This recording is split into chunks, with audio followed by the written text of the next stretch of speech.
नमस्ते दोस्तों, आप सबका स्वागत है मेरे YouTube channel story with Rishu में। तो दोस्तों, आज के वीडियो में मैं राइस कल्टीवेशन को लेकर आई हूँ। जी हाँ दोस्तों, हमारे घर के पीछे के खेत में ही आज धान की कटाई हो रही है। तो दोस्तों, मैं आप लोगों को बता दूं कि हमारे असम में सबसे इम्पोर्टेंट जो एग्रीकल्चर होता है वो है धान की खेती। जी हाँ दोस्तों, हम असम के लोग बहुत ज़्यादा मात्रा में हम लोग दूसरे क्रॉप से ज़्यादा इम्पोर्टेंट हम धान को देते हैं, क्योंकि हम लोग चावल बहुत खाते हैं। तो दोस्तों, आप लोगों को बता दूं कि 2.54 हेक्टेयर लैंड हमारा राइस कल्टीवेशन हम लोग करते हैं। पहले हम लोग सबसे ज़्यादा राइस उगाते हैं, उसके बाद हमारा चाय पत्ती आता है। तो असम को हम लोग सुनहरा असम भी कहते हैं, क्योंकि यहाँ पे धान की खेती बहुत ज़्यादा मात्रा में होती है। आप देख सकते हैं हमारे घर के पीछे के ही खेत में हम लोग धान वहाँ से पूरा वो दूर से लेकर वो दूर तक पूरा धान ही उगाया जा रहा है। और देखिए, सब लोग अभी काट रहे हैं धान, जितने भी किसान लोग हैं सब धान काट रहे हैं। तो दोस्तों, ये जो हमारा खेती होता है, हमारे जून जुलाई की तपती गर्मी में हमारे किसान लोग ये खेती लगाते हैं। और नवंबर दिसंबर की जो कड़वी धूप होती है, दिन को यहाँ का धूप बहुत कड़ा होता है, इस कड़वी धूप में वो लोग यहाँ की कटाई करते हैं। तो दोस्तों, जितने भी टाउन एरिया में रहते हैं लोग, उन लोगों को बता दूं कि एग्रीकल्चर जो करते हैं गांव पे, जो धान की खेती करते हैं, उसमें बहुत ही मेहनत लगता है। किसान की खून पसीने का नतीजा है। तो देखिए दोस्तों, ये हमारे असम का सोना है। हमारे पास हमारा सोना, हमारा खजाना यही है। हाँ, असम के लोगों को बहुत ही अमीर कहा जाता है, क्योंकि असम के लोगों के खेतों में सोना उगता है दोस्तों। तो देखिए, आप देखिए, पूरा सुनहरी कलर का खेत बहुत ही सुंदर लग रहा है। तो अभी हम लोग चलते हैं किसानों की ओर, उन लोग से बातचीत करते हैं। हम लोग धान की कटाई करेंगे दोस्तों। आज के वीडियो में भी बहुत ही मज़ा आने वाला है, मुझे भी और आप लोगों को भी एज ए ऑडियंस। बहुत दोस्तों, खेती करने से भी मुश्किल है खेतों में चलने के लिए। देखिए दोस्तों, मैं तो गिर ही गई। तो चलिए, चलते चलते हम लोग पहुंच जाते हैं किसानों की ओर। देखिए, वहाँ पे किसान लोग धान काट रहे हैं। बहुत ही मुश्किल है खेती करना और खेतों में चलना भी दोस्तों। तो दोस्तों, आप लोग देख रहे हैं कि असम में अभी भी धान हाथों से काटा जाता है। हालांकि हम जानते हैं कि बाहर लोग अभी मशीन यूज़ करने लगे हैं धान काटने के लिए। बहुत अच्छे अच्छे मशीनें निकल गई है, लेकिन फिर भी दोस्तों, आज भी असम में ज़्यादातर हाथों से ही धान काटा जाता है। देखिए, आप देख सकते हैं। तो दोस्तों, काकाओं को धान काटते हुए देखकर मुझे भी लग रहा है कि मैं भी काटूं। तो ट्राई तो कर ही सकते हैं ना दोस्तों। तो चलिए, मैं भी काटती हूँ धान। धान काटना भी एक कला है दोस्तों, बहुत ही मुश्किल है। इतने धूप में बहुत मुश्किल है दोस्तों। जंग लड़ने से भी कम नहीं है दोस्तों, ये भी धूप के साथ जंग लड़ना पड़ रहा है मुझे। इतने धूप में धान काटना भी बहुत ही मुश्किल का काम है। देखकर बहुत ही आसान लगता होगा, लेकिन काटना सच में बहुत ही मुश्किल है। ये भी एक कला है। इसका जो काटने वाला रहता है वो बहुत नुकीला रहता है। थोड़ा भी इधर उधर हो गया तो मेरी हाथों की खैर नहीं, लेकिन फिर भी मज़ा तो बहुत आ रहा है। देखिए, मैंने भी बहुत धान काटा, लगभग आधा घंटा मैंने धान काटा वहाँ पे। बहुत ही मज़ा आया। लेकिन दोस्तों, धूप ने मेरी हालत ख़राब कर दी।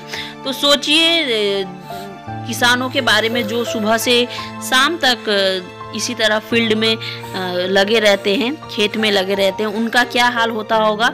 उनको सलाम करती हूँ, क्योंकि उनका काम भी बहुत ही मुश्किल का है।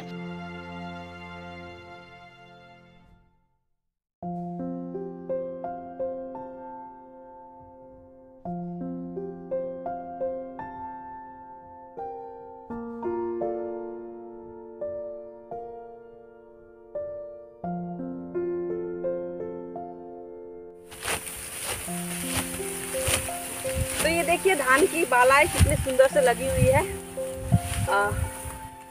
हम असम के लोगों के लिए ये सोना है, हमारा सोना। बहुत मेहनत के बाद धान उगता है। जून जुलाई की गर्मी में धान को लगाया जाता है। उसके बाद नवंबर दिसंबर की इस कड़ी धूप में इसको काटा जाता है। तो एक धान उगाने के लिए कितना मेहनत चाहिए होता है, कितना मेहनत करना पड़ता है दोस्तों। लेकिन मैं आप लोग जितने भी है सबसे गुजारिश करूँगी, आप लोग जितने भी बाहर रहते हैं, आप लोगों ने शायद खेती वगैरह नहीं देखा होगा। आप लोग कभी भी अन्न को मत फेंकिए, आप चावल कभी मत फेंकिए, क्योंकि एक चावल उगाने के लिए भी बहुत मेहनत लगता है। हाँ, टाउन वगैरह में पैसे से खरीदे जाते हैं, लेकिन अगर कोई खेती करने वाला अगर धान को ना उगाए तो वो खरीदने के लिए भी नहीं मिलेगा दोस्तों। और इसको उगाने के लिए बहुत ही मेहनत लगता है। किसान की खून पसीने से उगता है ये जो अन्न होता है, धान वगैरह। तो आप लोग प्लीज फेंकते वक्त 10 बार सोचिएगा, ये किसी की मेहनत का नतीजा है। पैसे से तो आप बाद में खरीदोगे, लेकिन पहले तो इसको उगाना पड़ेगा ना। उगाने के बाद ही आपको पैसे से मिलेगा। तो बिना उगाए तो आप चाहे लाख रुपया लेके चले जाइए, फिर भी आपको खाने का सामान, अन्न वगैरह नहीं मिलेगा। कितने भी लग्जरी आइटम्स वगैरह हो जाए, अगर आपके पास खाना नहीं है, आपको प्रॉपर खाना नहीं मिल रहा, प्रॉपर न्यूट्रिशन नहीं मिल रहा, दैट मीन्स आपके पास कुछ नहीं है। तो दोस्तों, लाइफ में सबसे इम्पोर्टेंट खाना ही होता है। तो खाने की इज्जत करना सीखिए, खाने को कभी मत वेस्ट मत कीजिए।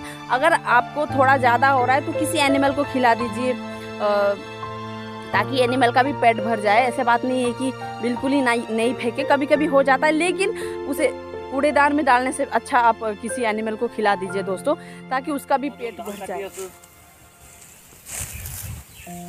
धान पुकिले डांगर मा हाथी बहुत दिगदार। काली रात भर मानुह खुब दिया ना। काली हाथी उलाइছিলে? बहुत हाथी उलाइছে काली। कत? आमार ताते। ओहो, राति रात भर तो खुब दिया ना। এটা ধান পকিলে তো হাতি ওলাবই ন? পোৱালি বিলাক সৰু সৰু আছে এনেকুৱা হাতীৰ। হাতী সৰু সৰু পোৱালি বিলাক আছে। এতিয়া জংগলত এতিয়া বাঘ বেছি হৈ গ'ল। বাঘৰ কাৰণে এতিয়া হাতী বিলাক ওলাই যায়। এতিয়া আকৌ এতিয়া এইটো ধান পাকি গ'ল। এতিয়া পোৱালি বিলাকো এতিয়া খাবলৈ ভাল পায়, মা বিলাকো খাবলৈ ভাল পায়। সেইটোৰ কাৰণে মানে এতিয়া বাহিৰত যেতিয়া ওলাই আছে আৰু এতিয়া জংগলত এতিয়া খাবলৈ নাই। এইটোৰ কাৰণে এতিয়া গাঁৱত ওলাব, ধান খাব। এতিয়া নহ'লে পোৱালি বিলাকক সিহঁতেও কেনেকুৱা পুহিব, হয়নে নাই? হয়তো আমাৰ যেনেকুৱা পোৱালি বিলাক আছে, এতিয়া আমি কাম নকৰিলে, এতিয়া মা দেউতাবিলাক কাম নকৰিলে পোৱালি খুৱাব কেনেকুৱা? भैया ने क्या बोला आपको थोड़ा मैं ट्रांसलेट करके बता दूं कि हाथी अभी जैसे कि धान के सीजन में धान पक जाते हैं तो हाथी निकलते हैं। तो कल ही वो आगे दूसरे गांव पे हाथी निकला था। हाथी के छोटे छोटे बच्चे लेकर आते हैं। तो इनका कहना है कि डिफॉरेस्टेशन हम यहाँ पे इफेक्ट हो रहा है, क्योंकि जंगल में लोग जंगल काट काट कर, अभी जंगल बिल्कुल ही खाली हो गया है। लोग पेड़ वगैरह काट काट कर, तो जो जंगल के हाथी होते हैं अपने बच्चों को खिलाने पिलाने के लिए, तो उनको भी जैसे हम अपने बच्चों के लिए हम जैसे मेहनत करते हैं, वैसे ही हाथी को भी अपने बच्चों को पालना रहता है। तो वो लोग अपने बच्चों को लेकर धान की खेती की तरफ आ जाते हैं, क्योंकि उनको जंगल में कुछ नहीं मिलता। जंगल इंसान, हम जैसे इंसानों ने जंगल काट काट कर जंगल ख़त्म कर दिया, तो इसलिए हाथी को मजबूरन धान खेती की ओर आना होता है। हम हाथी को दोष नहीं दे सकते, क्योंकि कहीं ना कहीं हम लोगों ने ही हाथी को बुलावा दिया है, क्योंकि हम लोगों ने उनके घर पे, उनके फॉरेस्ट पे जाकर हम लोगों ने तबाही मचाई थी, इसलिए हाथी भी यहाँ आकर तबाही मचाते हैं। तो ये हाथी की गलती नहीं है, ये कहीं ना कहीं हमारी ही गलती है। तो प्लीज़ दोस्तों, आप लोग से मैं और एक गुजारिश करूँगी कि प्लीज़ पेड़ वगैरह काटने से पहले भी सोचिएगा। वो भी किसी का घर है, किसी का घोंसला रहता है। तो प्लीज़ बेवजह पेड़ वगैरह नहीं काटिएगा। जितना चाहिए हरियाली हमारे लिए भी अच्छा होता है। कार्बन डाइऑक्साइड एब्जॉर्ब करके ऑक्सीजन देता है, वो तो सब हम जानते हैं। तो इसलिए हरियाली होना बहुत ही ज़रूरी है। Thank God. ये था धान की खेती के बारे में मुझे बताते हुए भी बहुत मज़ा आया। मैंने धान वान काटा, मुझे बहुत ही मज़ा आया दोस्तों। दीदी लोगों के साथ मैंने धान काटा और बहुत सारी बातचीत की, उन लोगों की बातें सुने, मुझे बहुत ही मज़ा आया। लेकिन दोस्तों, आप लोगों को बता दो, इतनी तपती धूप है। मैं थोड़ी देर के लिए आई थी खेत में, फिर भी मुझे इतनी गर्मी लाई। तो मैं उन लोगों के लिए मैं सोच रही हूँ कि कितना गर्मी में, कितने तकलीफ़ से ये लोग धान उगाने का काम, काटने का काम करते हैं। लेकिन जो भी बोलो दोस्तों, बहुत ही मज़ा आया है मुझे। और आप लोगों को कैसा लगा आप लोग कमेंट सेक्शन में ज़रूर बताइएगा। मेरे चैनल को लाइक शेयर सब्सक्राइब जरूर कीजिएगा। तो मिलते हैं नेक्स्ट वीडियो में नए टॉपिक के साथ। तब तक के लिए जय हिंद, जय भारत, जय किसान।